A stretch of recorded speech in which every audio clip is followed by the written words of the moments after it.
بسم اللہ الرحمن الرحیم۔ میں ہوں حکیم افتخار حسن ریونڈی۔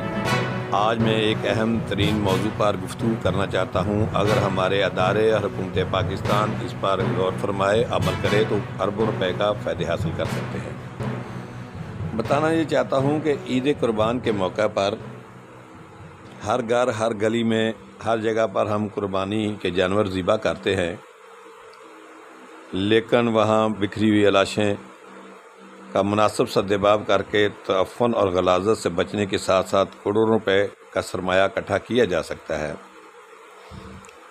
حکومت وقت کو چاہیے کہ تمام چھوٹے بڑے شہروں میں گھروں، گلیوں اور چوراہوں پر قربانی کے جانور ذبح کرنے پر پابندی لگا دے، مخصوص مقامات پر عارضی مذبح خانے یعنی کہ سلاٹر ہاؤس قائم کرے، تمام لوگ اپنے چھوٹے بڑے جانور یہاں لے کر آئیں، قربانی کا گوشت گھر لے جائیں اور لاشیں سرکاری گاڑیوں کے ذریعہ بیرون شہر لے جا کر تمام مواد کو بطریق خاص پروسیس کر کے الگ الگ کر کے محفوظ کیا جائے۔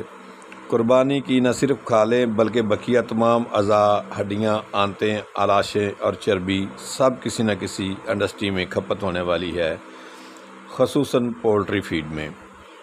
حتیٰ کہ اوجڑیوں سے نکلنے والا فضلہ نامیاتی کھاد کے طور پر استعمال کیا جا سکتا ہے، جس سے ہماری زراعت کو بھی گوناگوں فوائد حاصل ہوں گے اور ہماری فصلیں بہتر ہوں گی۔ میری ان باتوں پر غور فرمائیے، اس میں کوئی حرج نہیں ہے۔ پاکستان کو ہر سال اربوں روپے کا فائدہ ہوگا۔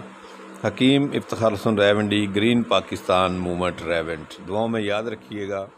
اللہ حافظ۔